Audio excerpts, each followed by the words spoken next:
Hi friends, అందరికీ నమస్కారం. అంజలి కథలకి స్వాగతం. ఈరోజు చందమామ కథ పేరు అమ్మవారి చీరెలు. ఈ కథను రచించిన వారు మాచిరాజు కామేశ్వరరావు గారు. ఒక నగల వ్యాపారి దుకాణంలో పనిచేసే గోవర్ధనుడు అనే అతడి ఉద్యోగము హఠాత్తుగా పోయింది. లక్షలు గడించిన అతడి యజమాని సముద్ర వ్యాపారం మీద మోజుతో కుటుంబంతో సహా ఊరు విడిచి వెళ్ళిపోయారు. వ్యాపారి వెళ్లే ముందు గోవర్ధనుడి చేతిలో 1000 వరహాలు పెట్టి, ఇన్నాళ్ళు నా దగ్గర నమ్మకంగా పనిచేసినందుకు ఈ డబ్బు నీకు ఇస్తున్నాను, ఇక నీ దారి నువ్వు చూసుకో అని చెప్పాడు. ఉద్యోగం పోయినందుకు చెప్పరానంతగా విచారపడుతూ ఇల్లు చేరిన గోవర్ధనుడితో అతని భార్య గోమతి, జరిగిన దానికి విచారపడవలసిందేమీ లేదు. మీ యజమాని ఇచ్చిన ఈ 1000 వరహాలతో మనం సొంత వ్యాపారం ప్రారంభిద్దాము అన్నది. సొంత వ్యాపారమా? ఏమిటది అని అడిగాడు గోవర్ధనుడు. నువ్వు సోమపురం నుంచి మంచి జరి ఉన్న రంగు చీరలని, తెల్ల చీరలు కొనుక్కురా.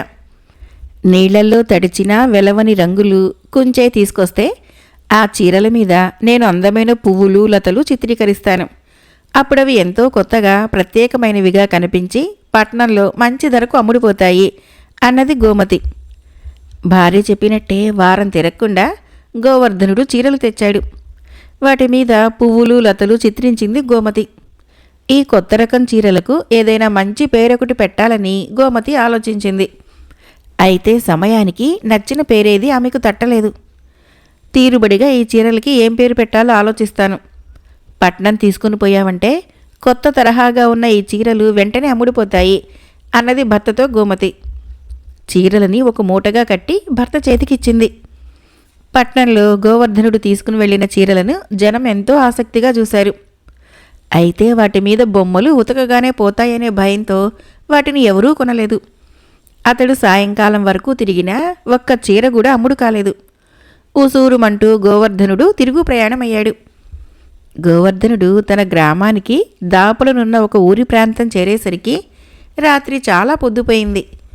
అతడు ఆ పైన నడవలేక కాసేపు విశ్రాంతి తీసుకుందామని అక్కడికి దగ్గరలోనే ఉన్న అమ్మవారి గుడి అరుగు మీద కూర్చున్నాడు.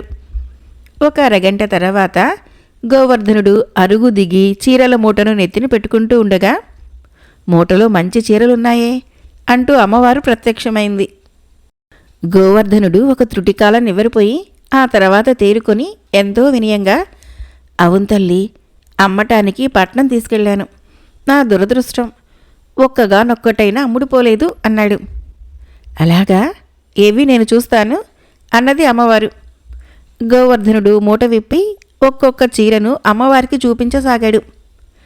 ఈ రంగు నాకిష్టం, ఈ పువ్వులు బాగున్నాయి, ఈ జరీ నాకు నచ్చింది అంటూ అమ్మవారు చీరలన్నింటినీ ఒక పక్కగా పెట్టింది. తర్వాత ఆమె తన చీర కొంగుకున్న చిరుగులని గోవర్ధనుడికి చూపిస్తూ, పూజారి ఈ చిరుగుల చీర నాకు కట్టబెట్టి వారం కావస్తున్నది. బట్టలు మంచివి లేనందున భక్తుల ఎదలు చిరాకుగా ఉంటున్నవి. నువ్వు తెచ్చిన చీరలు చూస్తుంటే ఎంతో హాయి అనిపిస్తున్నది అన్నది. అదేం తల్లి, భక్తులు నీకు ఎన్నో చీరలు కానుకగా ఇచ్చిపోతూ ఉంటారు కదా అన్నాడు గోవర్ధనుడు. వాళ్ళు కానుకగా ఇచ్చిన వాటిలో మంచివన్నీ పూజారి గయ్యాలి భార్య తన సొంతం చేసుకుంటుంది. ఇక పూజారి నాకు కట్టబెట్టేవి నాసి రకం చీరలు. ధర్మకర్తకు అతడు భార్య వైపు చుట్టం కావడంతో ఆయన పూజారిని గుడ్డిగా నమ్మి గుడి బాధ్యతను అప్పగించాడు అన్నది అమ్మవారు. గోవర్ధనుడు అమ్మవారికి నమస్కరించి, మా చీరలు నువ్వు తీసుకోవటము మా అదృష్టం తల్లి, ఇక వెళతాను అంటూ అక్కడి నుంచి లేచి కదలబోయాడు.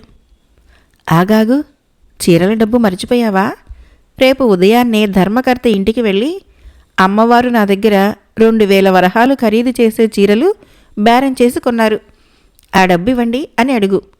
అందువలన నీకు కొంతవరకు నాకు తప్పక మేలైతుంది అన్నది అమ్మవారు. గోవర్ధనుడు పట్టరాని సంతోషంతో ఇల్లు చేరాడు. సంగతి విన్న గోమతి చాలా ఆనందపడింది. ఆ రాత్రి తెల్లవారే వరకు ఆ భార్యాభర్తలిద్దరికీ కంటి మీద కునుకు లేదు. తెల్లవారుతూనే గోవర్ధనుడు గుడి ధర్మకర్త ఇంటికి వెళ్ళి ఆయనకు అమ్మవారు చెప్పమన్నట్టుగానే చెప్పాడు. ధర్మకర్త గోవర్ధనుణ్ణి నకసిక పర్యంతం ఒకసారి పరీక్షగా చూసి, నీకేమన్నా మతిపోయిందా? అమ్మవారు నీ దగ్గర చీరలు కొనటం ఏమిటి? అసలు ఆ తల్లి నీ కంటపడటమా?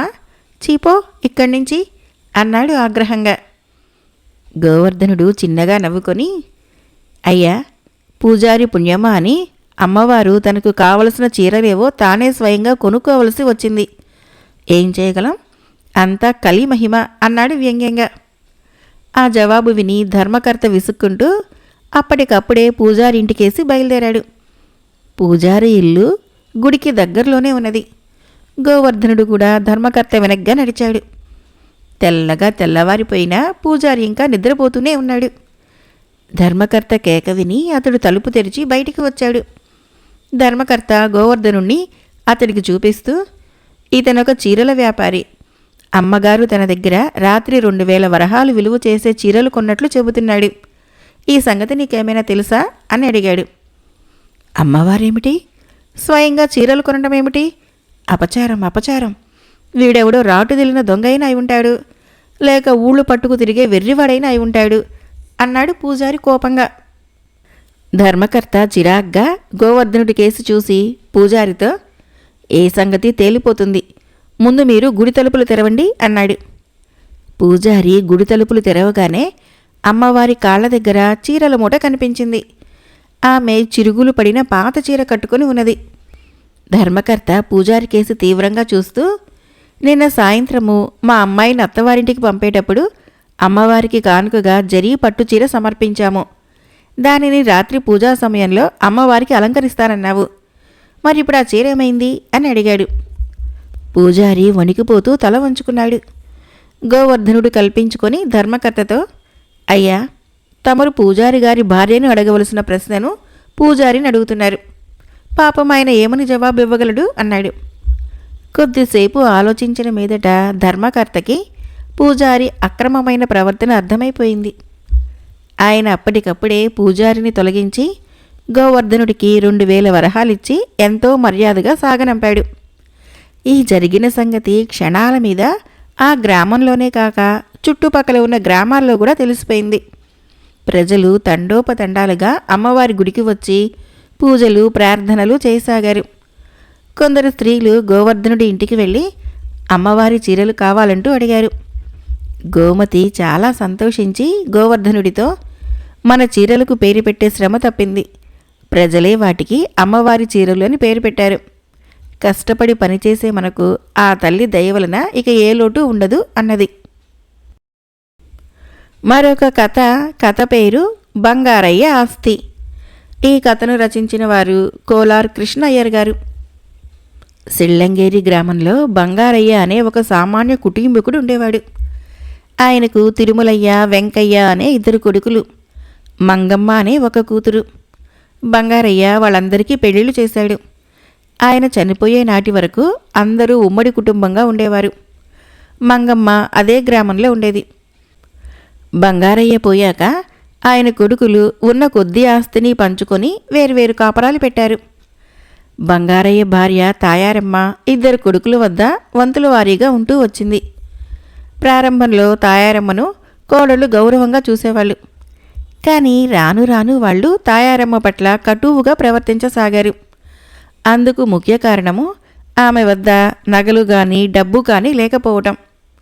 ఆమెకు జబ్బు చేస్తే డబ్బు ఖర్చవుతుందని సరైన వైద్యం కూడా చేయించేవారు కాదు. కొడుకులు తమ భార్యలను అదుపులో పెట్టలేకపోయారు. మరి కొన్నాళ్లు గడిచాక వాళ్ళు తల్లిని పోషించడము బరువన్నట్లుగా ప్రవర్తించసాగారు.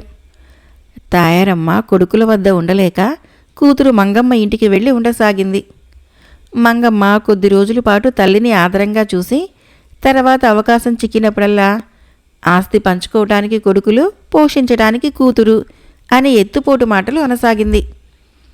తాయారమ్మకి కూతురు మాటల్లో ఏదో కొంత న్యాయం ఉన్నట్లు తోచి గ్రామ పెద్ద వద్దకు వెళ్ళి కొడుకుల మీద ఫిర్యాదు చేసింది. గ్రామ పెద్ద అంటే అందరికీ గౌరవం. ఆయన చెప్పే తీర్పుల్లో న్యాయం ఉంటుందని అందరూ నమ్మేవాళ్ళు. తాయారమ్మని కొడుకులు, కోడళ్ళు సరిగ్గా చూడకపోవటానికి కారణమేమిటో గ్రహించిన గ్రామ పెద్ద ఆమెతో, తాయారమ్మ, నువ్వేమీ దిగులు పడకు. నీ భర్త చనిపోయేదానికి 1 నెల రోజుల ముందు ఒక పెట్టెలో కొన్ని బంగారు నగలు దాచి నా వద్ద ఉంచాడు. అలా చేయటానికి కారణం ఏమిటో మాత్రము నాకు చెప్పలేదు. నేను నీ కొడుకులతో, కోడళ్లతో, కూతురుతో మాట్లాడతాను. ప్రస్తుతానికి నా ఇంట్లో ఉండు అన్నాడు. తర్వాత ఆయన వాళ్ళందరినీ పిలిపించి, మీరు ఈ ముసలితనంలో తాయారమ్మను సరిగ్గా ఆదరించకపోవటము అన్యాయం అనిపించుకుంటుంది. కన్న తల్లిని పోషించవలసిన బాధ్యత కొడుకులది. అయినా ఒకవేళ మీరు మీ తల్లిని సరిగ్గా చూడకపోతే ఆమెకు సుఖంగా జీవించే ఆధారం లేకపోలేదు అన్నాడు గ్రామ పెద్ద. ఆయన మాటలు అర్థం కాక తాయారమ్మ కొడుకులు, అయ్యా, మీరు చెప్పేదేమిటో మాకు అంతుపట్టడం లేదు, కాస్త వివరంగా చెప్పండి అన్నారు. మరేం లేదు, బంగారయ్య చనిపోయే ముందు బంగారు నగలున్న ఒక పెట్టె నాకు ఇచ్చి, తను తాయారమ్మ పోయాక ఈ పెట్టెలో ఉన్న నగలని మీకు కుమార్తెకు సరిసమానంగా పంచి ఇవ్వమన్నాడు. అంతేకాక మీలో ఎవరైనా ఆమెను సరిగ్గా చూడకపోతే వాళ్లకు నగలలో వాటా ఇవ్వద్దన్నాడు. ఇప్పటి పరిస్థితి చూశాక ఆ నగలని అమ్మి తాయారమ్మ పోషణ కోసము ఆ డబ్బును ఖర్చు పెట్టాలనుకుంటున్నాను. మీరేమంటారు అని అడిగాడు గ్రామ పెద్ద. తాయారమ్మ కొడుకులతో పాటు అందరూ గ్రామ పెద్దకేసి ఆశ్చర్యంగా చూశారు. గ్రామ పెద్ద ఇంట్లోకి పోయి ఒక పెట్టెను తీసుకుని వచ్చి దాని మూత తెరిచాడు. లోపల తళతళలాడుతూ చాలా నగలున్నాయి.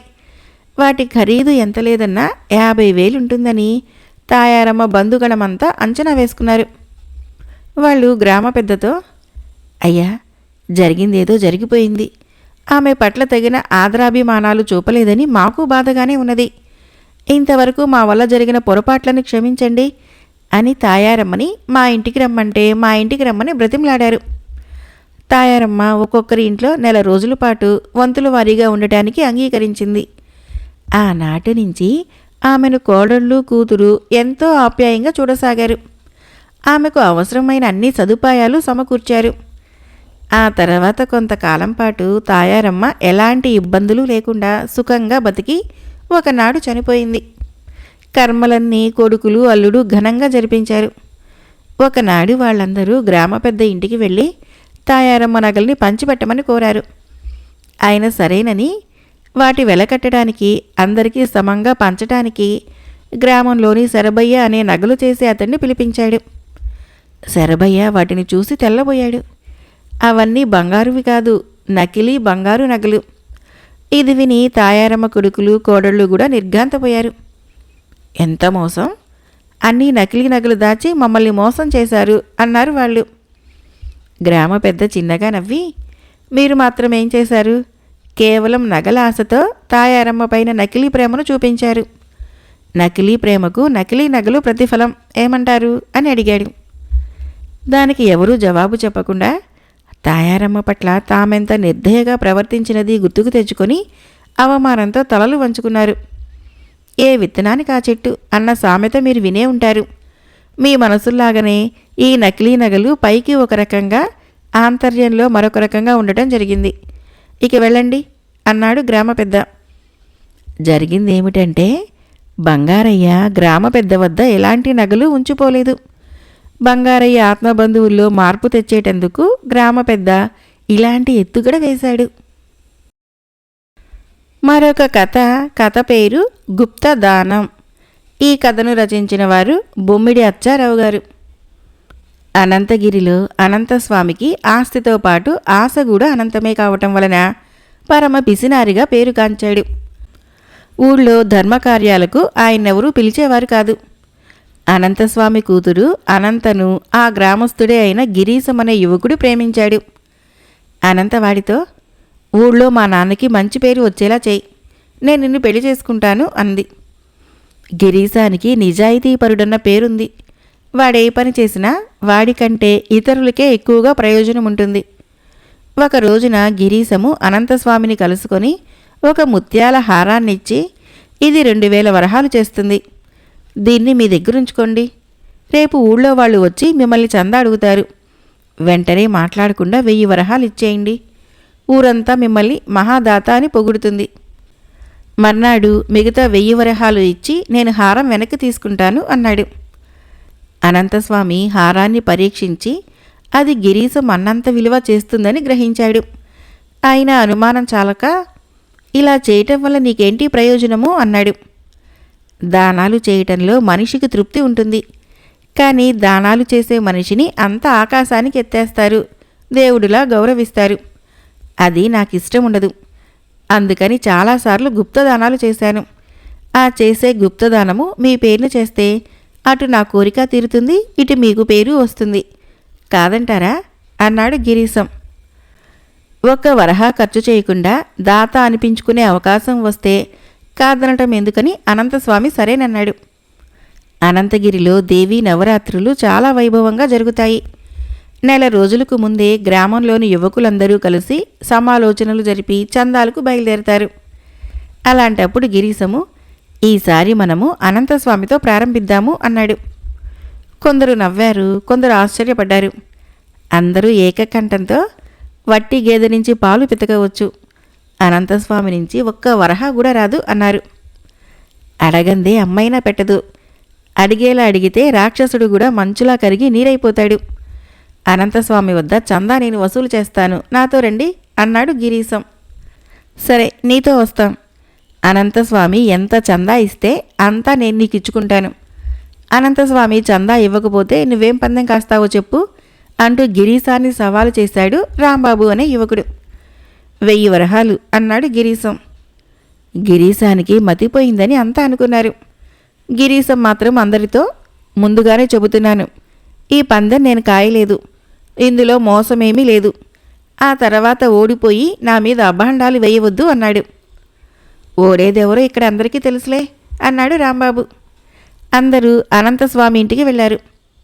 గిరీశం ఆయనతో, సకల దేవతలు కరుణించటం వలన మీరు భాగ్యవంతులయ్యారు. దైవ కార్యానికి ఎవ్వరూ ఇవ్వలేనంత చందా ఇచ్చి ఊరి మొత్తానికి మీ వంటి మహాదాత లేడనిపించుకోండి అన్నాడు. ఎవ్వరూ ఇవ్వలేనంత ఇవ్వాలన్న పట్టింపు నాకు లేదు. నా శక్తి కొద్దీ 1000 వరహాలు మాత్రము చందాగా ఇవ్వగలను అన్నాడు అనంతస్వామి. చందాగా అడగటానికి వచ్చిన వాళ్ళెవ్వరికీ నోట మాట రాలేదు. వాళ్ళలో ఒకడు, అయ్యా, తమరు నిరువుగప్పిన నిప్పు. ఇంతకాలము మీ గొప్పతనం తెలుసుకోలేకపోయాము. ఈసారి ఉత్సవాలకి తమరే ప్రారంభం చేయాలి. ఆ రోజున తమకు ఘనంగా సన్మానం చేస్తాం. తమ పేరున దేవికి ప్రత్యేకంగా అర్చనలు చేయిస్తాము. ఉత్సవాలకి చివరి రోజున తమ పేరున అన్నదానం చేయిస్తాము అన్నాడు. అంతవరకు ఆ ఊళ్ళో ఎంత గొప్పవాడు కూడా 100 వరహాలకి మించి చందా ఇవ్వలేదు. అనంతస్వామి ఈ పొగడ్తలకు ఉబ్బి తబ్బిబ్బై, మీరింత సంతోషిస్తారని నాకు తెలీదు.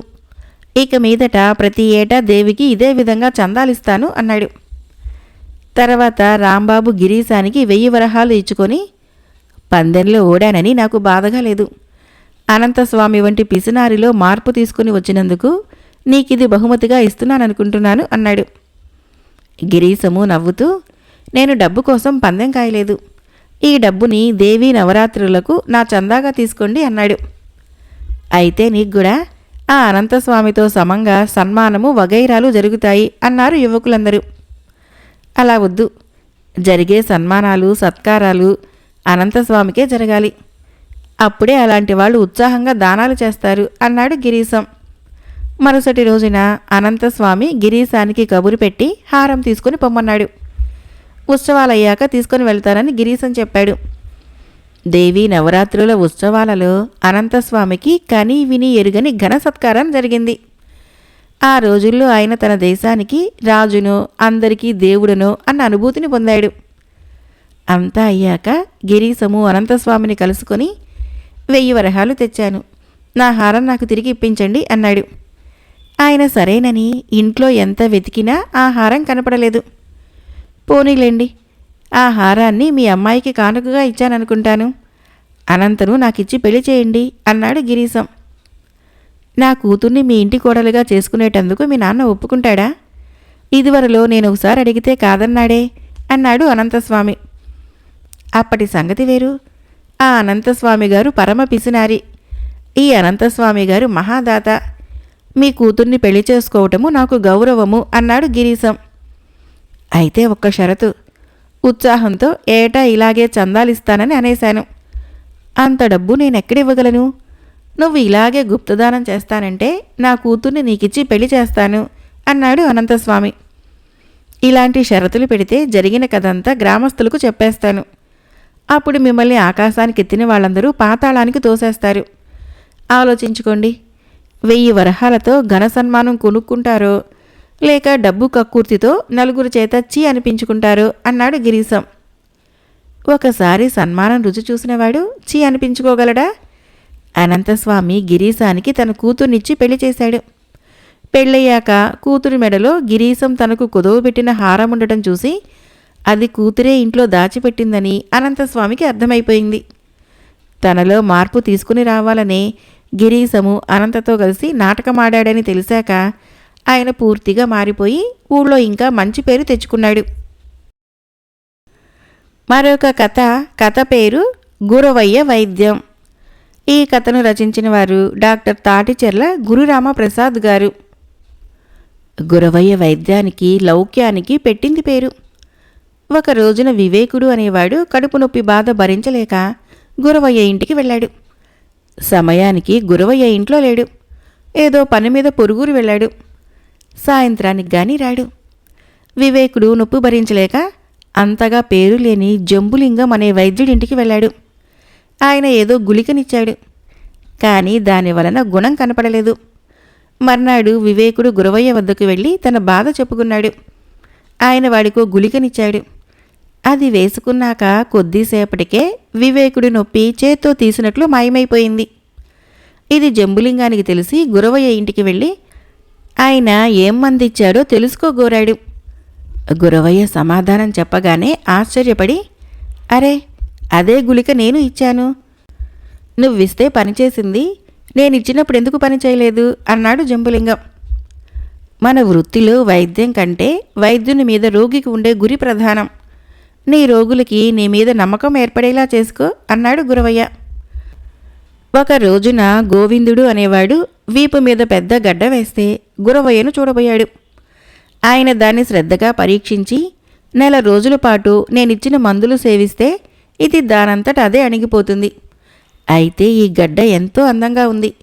నీకు నొప్పి ఉండబట్టి గాని దీన్ని అణచాలంటే నాకు బాధగానే ఉంది అన్నాడు. నన్ను బాధపెట్టే ఈ గెడ్డకు అందమేంటి అన్నాడు గోవిందుడు చిరాగ్గా. ఆంబోతుకి అందమిచ్చేది మూపురమే గదా.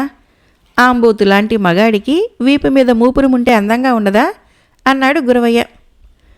గోవిందుడికి వైద్యం అవసరం కాబట్టి ఏమీ అనలేక ఊరుకున్నాడు. వాడు వెళ్ళిపోయాక పక్కనే ఉన్న శ్రీకాంతుడు అనేవాడు, కీలెరిగి వాత పెట్టడంలో ఎవరైనా నీ తర్వాతే. భార్య అనాకారి అని నిర్లక్ష్యం చేసి చెడు తిరుగులు తిరిగే గోవిందుడికి నువ్వు బాగా బుద్ధి చెప్పావు. వాడి వంటికే కాదు, మనసుకు వైద్యం జరిగింది అని మెచ్చుకున్నాడు. నా మాట ఊరికే పోదు. గోవిందుడు చెడు తిరుగుళ్ళు నిశ్చయంగా మానగలడు అన్నాడు గురవయ్య. అది సరే, మంచి లౌక్యుడువని నీ సలహాకు వచ్చాను. నేను నా భార్య అదే పనిగా కీచులాడుకుంటూ ఉంటాం. మా గొడవలు తగ్గే చిట్కా చెబుదు అన్నాడు శ్రీకాంతుడు. దంపతుల మధ్య కీచులాటలు సహజం. చిలికి చిలికి గాలివాన కాకుండా ఉండాలంటే భార్య భర్త విషయంలో చూసి చూడనట్లు ఊరుకోవాలి. భర్త భార్య మాటలు విని విననట్లు పట్టించుకోకూడదు అన్నాడు గురవయ్య. ఆ విషయం నాకు తెలుసు.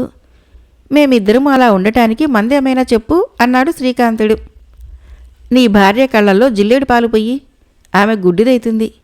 నీ చెవుల్లో సీసం పోసుకో, నువ్వు చెవిటివాడివైతావు. అప్పుడు మా ఎదిరింట్లో ఉండే దంపతులకులాగా మీ మధ్యన ఎప్పటికీ ఎటువంటి గొడవలు ఉండవు అన్నాడు గురవయ్య. గురవయ్య ఎదిరింట్లో ఒక గుడ్డి భార్య చెవిటి భర్త ఉంటున్నారని శ్రీకాంతుడికి తెలుసు. గురవయ్య తనకు మెత్తగా బుద్ధి చెప్పాడని శ్రీకాంతుడు అక్కడి నుంచి చల్లగా జారుకున్నాడు. గురవయ్య లౌక్యాన్ని వైద్యంతో కలిపి ఇదే విధంగా ఇంకా ఎంతో పేరు తెచ్చుకున్నాడు. మరొక చిన్న కథ పేరు పరీక్ష. ఈ కథను రచించిన వారు దాసరి వెంకటరమణ గారు. ఇంటికి అవసరమైన వస్తువులు కొనుక్కొని రావటానికి భగవంతము అంగడికి వెళ్ళాడు. అక్కడ చాలామంది జనం మూగి ఉన్నారు. వాళ్ళందరూ వెళ్ళేదాకా ఆగి భగవంతము అంగడి యజమానికి తనకు కావలసిన వస్తువుల పేర్లు చెప్పాడు. అంగడి యజమాని భగవంతానికి వస్తువులన్నీ ఇచ్చి వాటి మొత్తం ఖరీదు ఎంత అయిందో చెప్పాడు. భగవంతము డబ్బు ఇవ్వగానే అంగడి యజమాని వాటి ఖరీదు తీసుకొని మిగతా చిల్లర ఇచ్చేశాడు. భగవంతము ఆ డబ్బు లెక్క చూసుకొని ఆశ్చర్యపోయాడు. అంగడి యజమాని పొరపాటున 10 రూపాయలు లెక్కవిచ్చాడు. అతడు ఆ డబ్బుని అంగడి యజమానికి ఇస్తూ పొరపాటున 10 రూపాయలు లెక్కవిచ్చారు, డబ్బు విషయంలో జాగ్రత్తగా ఉండాలి అని వెళ్ళబోయాడు. అంగడి యజమాని భగవంతాన్ని ఆపి, మీరు పొరపాటున 100 రూపాయలకు బదులుగా 200 రూపాయలు ఇచ్చారు. డబ్బంటే ఏమాత్రమూ లెక్కలేని వాళ్ళు కొందరు ఇలాంటి పొరపాట్లు చేస్తుంటారు. అలాంటి డబ్బు తిరిగి ఇవ్వటం కన్నా ఏ పేదవాడికో దానం చేయటం మేలు. అలా అనుకొని మిమ్మల్ని పరీక్షించాను. నేను ఎక్కువిచ్చిన ఆ 10 రూపాయలు తీసుకొని మీ దారిన మీరు వెళ్ళి ఉంటే నేను మీరు అధికంగా ఇచ్చిన 100 రూపాయలు మీకు తిరిగి ఇచ్చి ఉండేవాణ్ణి కాను. ఇప్పుడు మీ నిజాయితీ నాకు సంతోషం కలిగించింది. మీ 100 రూపాయలు మీరు తీసుకోండి అంటూ 100 రూపాయలు ఇచ్చేశాడు. కథ అయిపోయింది. ఫ్రెండ్స్, ఈ కథలు నచ్చినట్లయితే మన ఛానల్ని తప్పకుండా సబ్స్క్రైబ్ చేయండి, లైక్ చేయండి, షేర్ చేయండి, కామెంట్ చేయండి. Thank you.